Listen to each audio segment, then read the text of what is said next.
चलिए दोस्तों, तो अपने सीरीज में आगे बढ़ते हैं और बात करते हैं पेंशन सिस्टम के फ्रेमवर्क की। पेंशन सिस्टम के फ्रेमवर्क बेसिकली ग्लोबली जो है वो तीन कैटेगरी में, तीन पिलर्स में डिवाइड किए जाते हैं। Pillar number 1, pillar number 2 and pillar number 3। अब अगर इन शॉर्ट में इसको आपको दूसरे तरीके से बताने की कोशिश करूं तो ये इसका मतलब कुछ इस प्रकार से है कि वो पेंशन जिसमें कि सिर्फ और सिर्फ गवर्नमेंट कंट्रीब्यूट करेगी, that is our pillar number 1। Second, वो पेंशन जिसमें कि गवर्नमेंट अपना शेयर भी देगी और साथ में जो भी हमारा पेंशनर है उससे भी कहेगी कि भैया आप भी कुछ कंट्रीब्यूट करो इसके अंदर। ये आया आपका पिलर नंबर 2। और पिलर नंबर 3 होता है जहाँ पे जो हमारा पेंशनर है वो अपना पर्सनल कुछ इन्वेस्ट कर रहा है, कंट्रीब्यूट कर रहा है, ताकि उसका जो पेंशन है वो आफ्टर रिटायरमेंट इंश्योर हो सके। तो बेसिकली ये है तीन पिलर जिसके ऊपर बात करता है ग्लोबली। हमारे पेंशन सिस्टम के फ्रेमवर्क में ये तीन ही पिलर्स माने जाते हैं। अब हमें इसमें से देखना है कि कौन कौन से ऐसे पिलर्स हैं जो कि इंडिया में भी एप्लीकेबल है। मतलब अगर ग्लोबल फ्रेमवर्क को हम अडॉप्ट करें इंडिया में तो कौन कौन से पिलर्स हैं जो एग्जिस्ट करते हैं या फिर एग्जिस्ट अब कर गए हैं। चलिए जी, एक बार इसको और समझ लेते हैं डिटेल में। तो सबसे पहले हमने बात की कि तीन पिलर्स में है। पिलर नंबर 1 जो है वो बात करता है non contributory basic social pension financed mostly by government. मतलब कि इसके अंदर जो पैसे लगेंगे वो पूरे के पूरे किसके लगेंगे? गवर्नमेंट के लगेंगे। क्या पिलर नंबर 1 एग्जिस्ट करता है क्या? हाँ जी, इंडिया में एग्जिस्ट करता है। ऐसे कुछ स्कीम्स हैं जो कि गवर्नमेंट चलाती है कि वो लोग जो कि बिलो पॉवर्टी लाइन है और 60 साल के ऊपर के हैं उनको जो हमारी गवर्नमेंट है वो 200 रुपये पर मंथ एक पेंशन के रूप में पैसे देती है। तो इस टाइप के अगर कोई स्कीम चलाए जा रहे हैं गवर्नमेंट के द्वारा तो वो पिलर नंबर 1 के अंदर फॉल करता है। आगे हम इसको और देखेंगे। नाउ पिलर नंबर 2 क्या है? Occupational contributory pension schemes which could either be voluntary और मैंडेटरी। ये है आपका पिलर नंबर 2 जहां पे आपका ऑक्यूपेशनल कॉन्ट्रीब्यूटरी पेंशन स्कीम है। मतलब कि आप किसी एम्प्लॉयमेंट में हैं या ऑक्यूपेशन में हैं और उसके तहत या तो आप अपनी श्रद्धा से या फिर गवर्नमेंट के स्टैट्यूटरी नॉर्म्स के अकॉर्डिंग आपको कुछ ना कुछ कंट्रीब्यूट करना ही पड़ेगा। उसको हम कहते हैं पिलर नंबर 2, जिसका एग्जाम्पल आप देखते हैं ईपीएफ। ईपीएफ में आपने देखा है कि 12% जो है वो एम्प्लॉय की सैलरी में से काट के कंट्रीब्यूट किया जाता है और 12% जो है वो एम्प्लॉयर कंट्रीब्यूट करता है। This is statutory contributions. तो इस टाइप की कंट्रीब्यूशन को हम कहते हैं पिलर नंबर 2। और इसके अंदर क्या हो सकते हैं? इसके अंदर हो सकता है डिफाइंड कंट्रीब्यूशन और डिफाइंड बेनिफिट प्लान। अब डिफाइंड कंट्रीब्यूशन जैसे कि ये आपको दिख रहा है, ठीक है, और डिफाइंड बेनिफिट प्लान का एग्जांपल है आपका एपीवाई। एपीवाई में जब आप देखेंगे तो उसको आपको पता लगेगा उसके अंदर। इसको हम और डिटेल में जब आगे चर्चा करेंगे तो आप देखेंगे क्या कि आप कुछ एक अमाउंट कंट्रीब्यूट करते हैं और आपको ये प्रॉमिस कर दिया जाता है पहले ही कि जैसे ही आपके 60 साल पूरे हो जाएंगे उसके बाद से आपको 1000 पर मंथ या मैक्सिमम 5000 पर मंथ का पेंशन जो है वो मिला करेगा। ये आपको स्टार्टिंग में ही, स्टार्टिंग का मतलब क्या है कि कंट्रीब्यूट करने से पहले ही आपको बता दिया जाता है कि अगर आप इतना कंट्रीब्यूट करोगे तो 1000 मिलेगा, इतना करोगे तो 2000 मिलेगा। That is for sure. तो जहां पे ये श्योरिटी आ जाती है उसको हम बोलते हैं डिफाइंड बेनिफिट प्लान। मतलब कि जो बेनिफिट है वो आपका पहले से ही डिफाइंड है। और डिफाइंड कंट्रीब्यूशन जहां पे आपका कंट्रीब्यूशन जो है वो प्री डिसाइडेड है। हो सकता है कि आफ्टर रिटायरमेंट आपको क्या अमाउंट मिले वो आपको पहले ना पता हो। इसका एग्जांपल में आपका एनपीएस आता है, क्योंकि इसके अंदर आपको नहीं पता होता कि कितना आपको प्रॉफिट मिलेगा, कितना आपका मार्केट में जो पैसा लगा है वो गेन करेगा, उसके अकॉर्डिंग आपको क्या एट द एंड मिलेगा वो चीज़ आपको स्टार्टिंग में नहीं पता होती। बट कंट्रीब्यूशन जो है वो डिफाइंड होता है, ठीक है। तो इधर कंट्रीब्यूशन इज डिफाइंड और बेनिफिट इज डिफाइंड और बोथ इज डिफाइंड, तो वो आपका पिलर नंबर 2 में कैटेगराइज करता है। और तीसरा होता है पिलर नंबर 3, जिसको हम कहते हैं voluntary fully funded personal pension plan. मतलब कि यहाँ गवर्नमेंट कोई पैसा नहीं दे, आपका एम्प्लॉयर जो है, जो आपका एम्प्लॉयर है वो भी कोई पैसा यहाँ पे नहीं दे रहा है। सारा का सारा पैसा आप खुद अपना लगा रहे हो और अपने हिसाब से पेंशन प्लान जो है वो बना रहे हैं। क्या पिलर नंबर 3 एग्जिस्ट करता है? बिफोर एनपीएस ये एग्जिस्ट नहीं करता था, बट एनपीएस के अंदर प्रोविजन दिया गया और पिलर नंबर 3 भी हमारा एग्जिस्ट करता है, ठीक है सर। ये हमें 3 पता लगे फ्रेमवर्क के बारे में। एग्जाम पॉइंट ऑफ व्यू से बहुत ज़्यादा इंपॉर्टेंट है ये छोटा सा एरिया जिसके अंदर हमने ये सारी बातें की है। नाउ अब बात करें अगर एडवांस कंट्रीज की, तो एडवांस कंट्रीज के अंदर जो हमारा सब्सटेंशियल पार्ट है पेंशन का ना, वो कहाँ से आता है? वो आता है हमारा फॉर्मल सैलरीड एम्प्लॉयमेंट। बहुत ही ऑब्वियस सी बात है कि जहाँ सैलरीड एम्प्लॉयमेंट होगा और that too informal sector, ठीक है, अनऑर्गेनाइज्ड नहीं ऑर्गेनाइज्ड की बात हो रही है, तो वहाँ पे जो आपका पेंशन का अमाउंट है वो फिक्स रहेगा, श्योर रहेगा।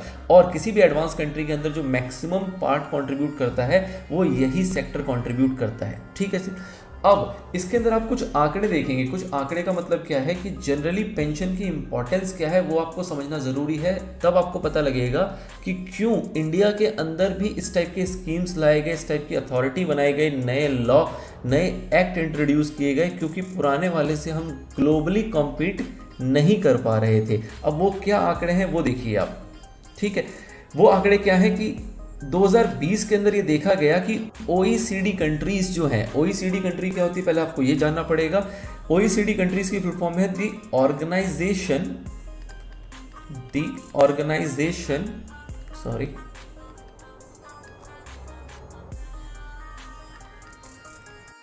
Organisation for economic cooperation and development. ये आपका O हो गया, ये E हो गया, ये C हो गया, ये D हो गया। अब ये क्या है सर? OECD के अंदर बेसिकली ये हमारा एक कॉरपोरेशन है, एक तरीके से एक संस्था बनाई गई है जिसके अंदर 38 कंट्रीज जो है वो पार्टिसिपेट करती है। मतलब कि मेजर कंट्रीज जो है हमारी वो इसके अंदर पार्टिसिपेट करती हैं, जो कि इकोनॉमिक डेवलपमेंट या उसकी रिगार्डिंग पॉलिसीज वगैरह बनाती रहती हैं, जो कि ग्लोबली मैच करती हैं आपस में, ठीक है। अब इन OECD कंट्रीज का जब हमने एक आंकड़ा उठाया तो हमने क्या पाया कि इन 2020 जो पेंशन एसेट्स है OECD कंट्रीज का वो लगभग 34 ट्रिलियन US डॉलर से ज़्यादा है, ठीक है जी। जो पेंशन एसेट्स है, पेंशन एसेट्स मैंने बताया था कि जितना भी पैसा पेंशन के नाम पे कंट्री में इकट्ठा हो रखा है that is called pension assets, वो 34 ट्रिलियन US डॉलर से भी अधिक है अगर हम बात करें OECD कंट्रीज का, ठीक है सर। और अगर जीडीपी की टर्म्स में बात करें तो ये लगभग 63% है। मतलब ये जो अमाउंट है वो इन 38 कंट्रीज का जो ये अमाउंट है ये है 34 ट्रिलियन, ठीक है। और अगर परसेंटेज में बात करें इनके जीडीपी के, मतलब इस 34 ट्रिलियन को अगर इसके जीडीपी से डिवाइड कर दें, किसकी जीडीपी से? 38 कंट्रीज के जीडीपी से, तो लगभग ये 63% का आंकड़ा यहाँ पे देता है आपको। मतलब कि जितनी जीडीपी है उसका 63% अमाउंट जो है, जो पेंशन एसेट है, वो ये कंट्रियां होल्ड करके रखती है, ठीक है। अब इसमें कहा जा रहा है कि कुछ ऐसी भी OECD कंट्रीज हैं जहां पे जितना उनकी जीडीपी है उतना ही उनका पेंशन एसेट है, मतलब 100%। तो इसका मतलब क्या हुआ कि अगर हम कह रहे हैं कि एवरेज अगर हम करते हैं 38 कंट्रीज का तो वो निकल के आ रहा है 68%। कुछ एक कंट्रीज ऐसी भी है जहाँ पे कहा जा रहा है कि 100% जो जीडीपी का है वो आपका पेंशन एसेट्स है उन कंट्रीज के अंदर। तो इसका मतलब ये समझ में आता है कि इन 38 कंट्रीज के अंदर कुछ ऐसी भी कंट्रीज होंगी जिनका जो ये पेंशन एसेट्स है वो इससे कम होगा, 2, 3, 4, 5% होगा। अब उसका एग्जाम्पल आप ले सकते हैं हमारा इंडिया का जो पेंशन एसेट है हमारा, अगर उसको जीडीपी से कंपेयर किया जाए तो वो है मात्र 3.2%। दैट टू इन 2021 एंड 22 के रिपोर्ट में ये फाइनल हुआ। और उसमें हमने जब कंप्यूट किया तो पता लगा कि जो हमारा पेंशन एसेट्स है वो जीडीपी के मुकाबले ओनली 3.2% है। एवरेज देखा जाए तो 63% है और कई कंट्रीज ऐसी भी हैं जो 100% पे पहुंच चुकी हैं। हमारा इतना आंकड़ा कम होने का रीज़न ये है क्योंकि इसके बारे में बहुत लेट सोचा गया, मतलब आप कह सकते हैं बहुत रिसेंट में इसके रिगार्डिंग डेवलपमेंट्स हो रही हैं और बहुत ही तेज़ी रफ्तार से बढ़ रहा है। ये 1 पे था, 5 साल में यहाँ पहुँचा है और इसकी जो ग्रोथ है वो बहुत ही तेज़ है। तो बहुत आगे और बहुत जल्द ऐसा होगा कि ये हम एवरेज पे तो कम से कम पहुँच ही जाएंगे। चलिए जी, ठीक है। अच्छा, ये हो गई हमारी फ्रेमवर्क की बात। अब फ्रेमवर्क के अंदर हमने एक पैरा यहाँ पे छोड़ा है, इसको और देख लेते हैं। While the state provide some basic pension, it is not always funded and thus is a pay as you go scheme relying on current government revenue for pension payment. ठीक है, मतलब क्या है कि अगर बेसिक पेंशन की बात करें, जैसे कि एक तो ये हो गया कि फॉर्मल सैलरीड एम्प्लॉयमेंट, और इसी का अगर पार्ट है जो जहाँ पे कहते हैं कि गवर्नमेंट फंड कहती है, गवर्नमेंट कहती है कि आप जब तक काम करोगे तब तक आपका पेंशन इकट्ठा होता रहेगा, और जब आप जाने की बारी आएगी तब हम आपको पेंशन के रूप में पैसे देना शुरू कर देंगे। तो ये चीज़ एक पार्ट है इसी का, फॉर्मल सैलरीड एम्प्लॉयमेंट के अंदर का ही पार्ट है, जहाँ पे गवर्नमेंट फंडेड जो पेंशन है वो एस्टेब्लिश किया जाता है, और वो डिपेंड करता है कि गवर्नमेंट का रेवेन्यू क्या है, उसके बेसिस पे वो आपका पेंशन फंड एक्यूमुलेट रहता है। ठीक है जी। तो मोटा मोटा अगर पेंशन फ्रेमवर्क में आपको कहूँ काम की बातें क्या है, तो ये 3 पिलर्स के बारे में आपको पता होना चाहिए, OECD कंट्रीज के बारे में पता होने चाहिए, और ये कुछ आंकड़े हैं जो आपको पता होने चाहिए, बिकॉज दीज आर लेटेस्ट, और 3.2 हमारा इंडिया का था। ठीक है सर, चलिए इतनी बात समझ में आती है। आगे अगर बढ़ते हैं तो हम देखेंगे कि इंडिया का पेंशन सिस्टम जो है वो कैसा है। इंडिया का जो पेंशन सिस्टम है उसको और हम समझेंगे इस पार्ट के अंदर। चलिए जी, तो इंडियन पेंशन सिस्टम में अगर हम बात करें तो सबसे पहले जो आया वो आया आपका क्या, एनपीएस। उसके बाद क्या आया आपका एपीवाई आया है आपका 2015 में, और जो एनपीएस आया है वो आया है आपका जनवरी 2004 में। ठीक है जी। अब एनपीएस ने जो बेसिकली सबसे पहले जो कवर किया वो किसको कवर किया, हमारे गवर्नमेंट एम्प्लॉयज़ को। क्यों? क्योंकि गवर्नमेंट एम्प्लॉयज़ के ऊपर जो रूल्स है उसको इम्पोज करना बहुत आसान है। सबसे पहले इसको सब्स्टिट्यूट किया गया गवर्नमेंट एम्प्लॉयज़ के ऊपर सेंट्रल गवर्नमेंट के अंदर, और उसके बाद धीरे धीरे इसको फैलाया गया स्टेट गवर्नमेंट के ऊपर। मतलब मोटा मोटा आप ये कह सकते हैं कि जितने भी गवर्नमेंट एम्प्लॉयज़ हैं वो आज के डेट में एनपीएस से ही कवर होते हैं, वो एनपीएस से ही कवर होते हैं, चाहे कोई भी गवर्नमेंट एम्प्लॉय हो, क्योंकि उसको मैंडेटरी कर दिया गया गवर्नमेंट एम्प्लॉयज़ के लिए। ठीक है सर, ये बात समझ में आती है। उसके बाद अगर हम गवर्नमेंट एम्प्लॉयज़ को छोड़ दें जिसके ऊपर एनपीएस लगता है, तो कई सारे, ये हम देख रहे हैं इंडिया का पेंशन सिस्टम, तो हमने क्या देखा कि एनपीएस है जो मोटा मोटा तौर पे सभी गवर्नमेंट एम्प्लॉयज़ के ऊपर लगता है।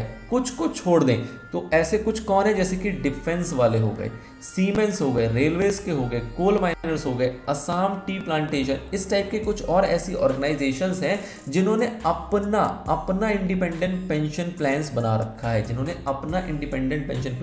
बना रखा है। चलो जी, ये भी समझ में आता है कि कुछ लोग जो है वो एनपीएस में कवर हो गए, कुछ लोग जो है वो अपने इंडिपेंडेंट पेंशन प्लान्स में कवर हो गए। अब इसके अलावा और क्या, इसके अलावा जब आप देखेंगे तो जो इसके अलावा जो प्राइवेट सेक्टर आपका आता है, वो प्राइवेट सेक्टर जो है वो मोस्टली कवर होता है किसके अंदर, ईपीएफओ के अंदर।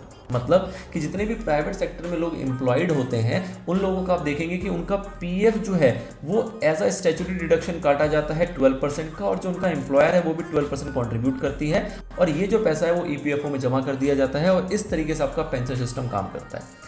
अब आप कहोगे कि सर पीएफ है तो प्रोविडेंट फंड है, इसमें पेंशन का है, तो इसको आप और थोड़ा डीप में समझिए कि वो सारे एम्प्लॉय, जैसे कि आपकी एक स्टेटमेंट लिखी हुई है, It may however be indicate that low income EPFO subscribers do have a component of pension। अब इसका मतलब क्या है कि वो सारे सब्सक्राइबर जिनकी जो मंथली सैलरी है वो 15,000 या उससे कम है, तो उस केस में क्या होता है, उस केस में कहा जाता है कि जो एम्प्लॉई है वो तो 12% कॉन्ट्रीब्यूट करेगा, और वो कहाँ कॉन्ट्रीब्यूट करेगा, पीएफ के अंदर।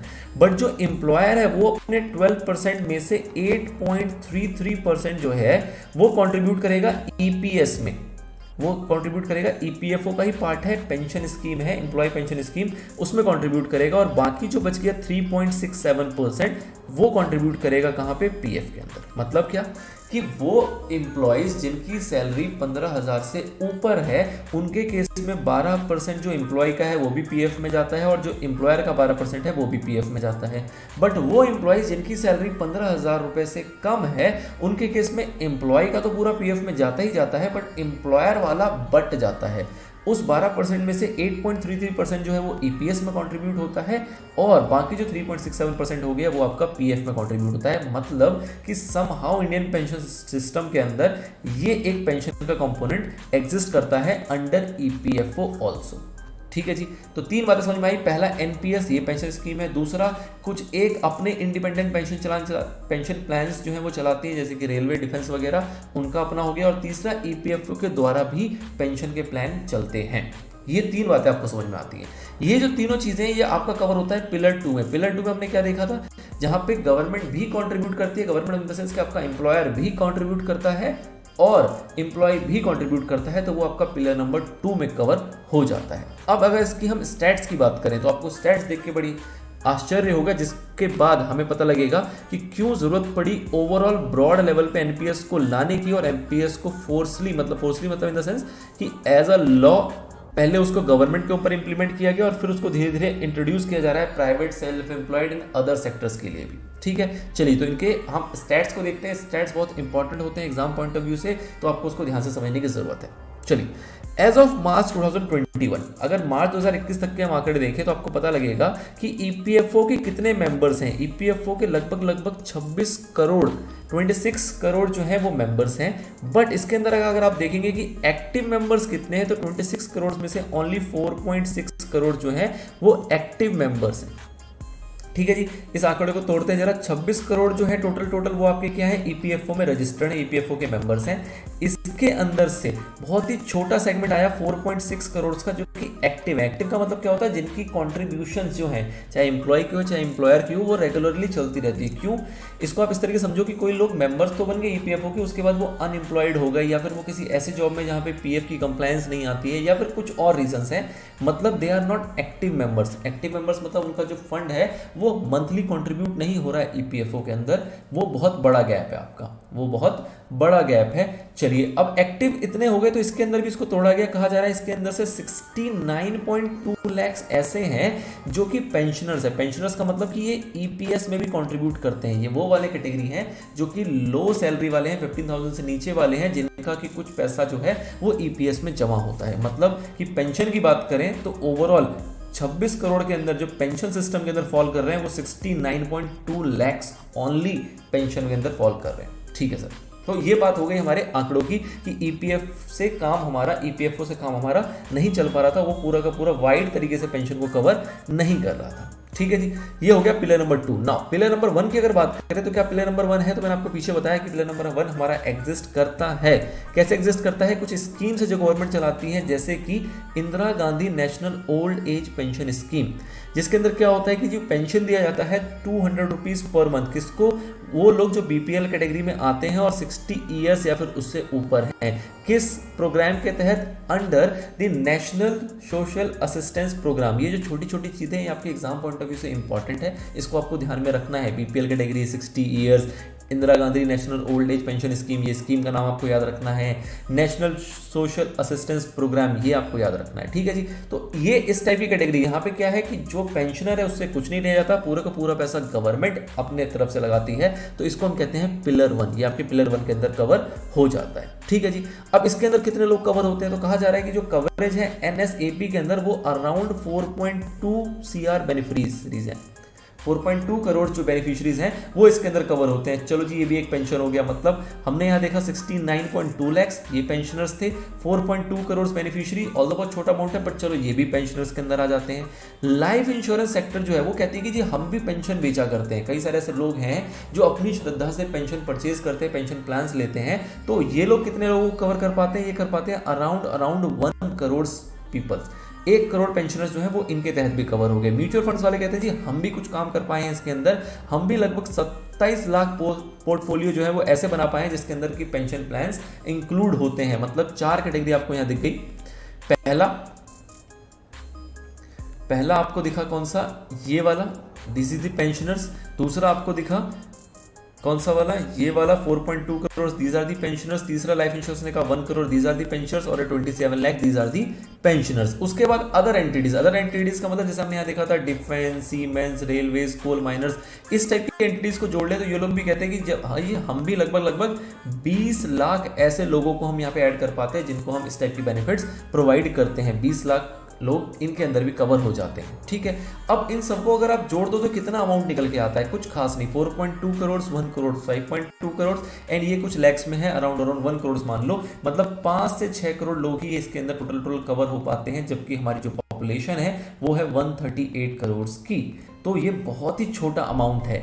ये वो रीजन है जिसके लिए जरूरत पड़ा एक अलग प्लान को लेके आने के लिए, जिसके अंदर उनको कहा कि भैया मोटा मोटा इनमें जो कवर होते हैं, इसके अलावा हम सेपरेटली इंट्रोड्यूस करेंगे एनपीएस को, एपीवाई को, और हम कोशिश करेंगे कि हमारा मैक्सिमम पॉपुलेशन जो है वो इन दोनों प्लान के अंदर कहीं ना कहीं फॉल हो जाए, कवर में आ जाए। ठीक है जी, तो the coverage under pillar 1 and pillar 2 were not wide till recently to provide adequate old age income security, मतलब अगर पिलर 1 पिलर 2 को हम जोड़ दें तो ये इतना वाइड नहीं है कि आपकी ओल्ड एज इनकम सिक्योरिटी को अच्छे से इंश्योर कर पाए। बहुत ही छोटे पॉपुलेशन है जो इसमें कवर होती है। इसमें हमने बात नहीं की किसकी, पिलर 3 की। पिलर 3 की इसलिए बात नहीं की क्योंकि पिलर 3 जो है वो बात करता है पर्सनल पेंशन इन्वेस्टमेंट्स की, जिसका पहले कोई स्कोप हुआ ही नहीं करता था। ये स्कोप भी आपका जो लेके आया वो लेके आया एनपीएस। इससे पहले ऐसा कोई स्कोप नहीं था। ऐसा स्कोप का मतलब कि लोग लाइफ इंश्योरेंस के थ्रू ले पाते थे, म्यूचुअल फंड्स के थ्रू ले पाते थे, बट ऐसा कोई स्टैच्यूटरी कॉर्पोरेशन नहीं था, कोई लॉ नहीं था जिसके द्वारा पेंशन प्लान्स को ऑप्ट किया जाए और उसका फायदा उठाया जाए। वो इंट्रोड्यूस हुआ एनपीएस के जरिए। ठीक है जी, तो this is the Indian pension system. इससे पहले हमने फ्रेमवर्क को समझा। अब आने वाली वीडियो में हम एनपीएस और एपीवाई के बारे में बात करेंगे डिटेल में। इस वीडियो में इतना ही। Till then goodbye, good luck.